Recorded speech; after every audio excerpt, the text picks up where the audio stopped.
Hello, and welcome to Hawk Talk Sports. I'm your host, Dan Mata. And I'm John Snow. This past week was Super Bowl 48. For the first time since the Super Bowl in 2010, and just the second time in 20 seasons, the number one seeds from each conference met in the league championship.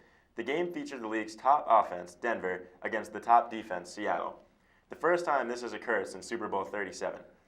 The game began with Seattle's defense scoring 2 points on a safety, the quickest score in Super Bowl history.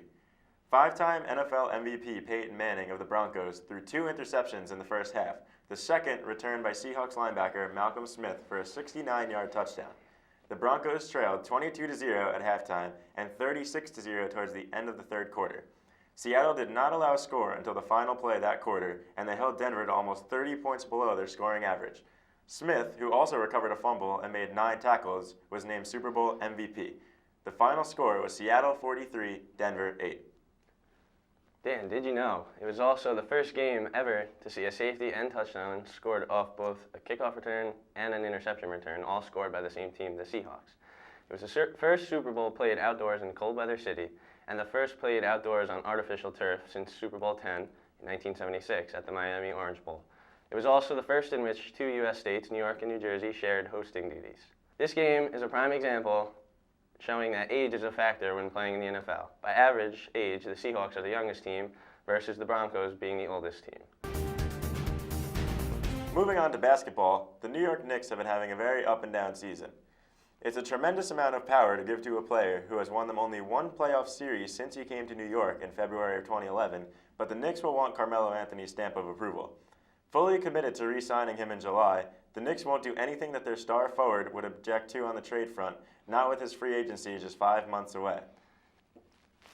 Now, the quality of players the Knicks can add by the trading deadline is not the star talent that Anthony wants to help bring to the Garden.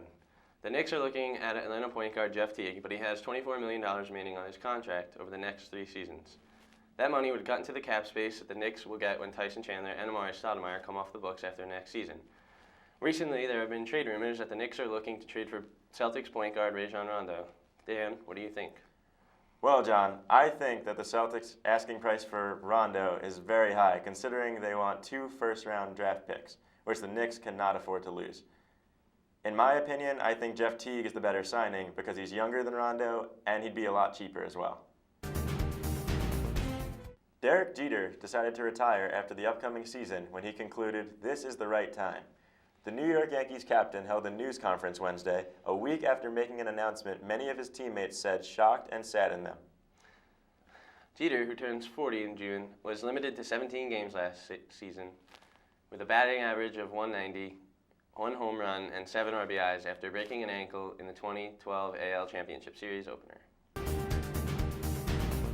Recently, Michael Sam, an All-American defensive lineman from Missouri and the Associated Press's SEC Defensive Player of the Year, said that he is gay in an interview with ESPN's Outside the Lines on Sunday. Sam stated publicly that his teammates and coaches at Missouri have known since August, stating, quote-unquote, "I am an openly proud gay man." Sam is eligible for the NFL draft in May. Assuming that he is drafted, Sam could become the first openly gay player in the history of the NFL. Thanks for watching Hawk Talk Sports. See you next time.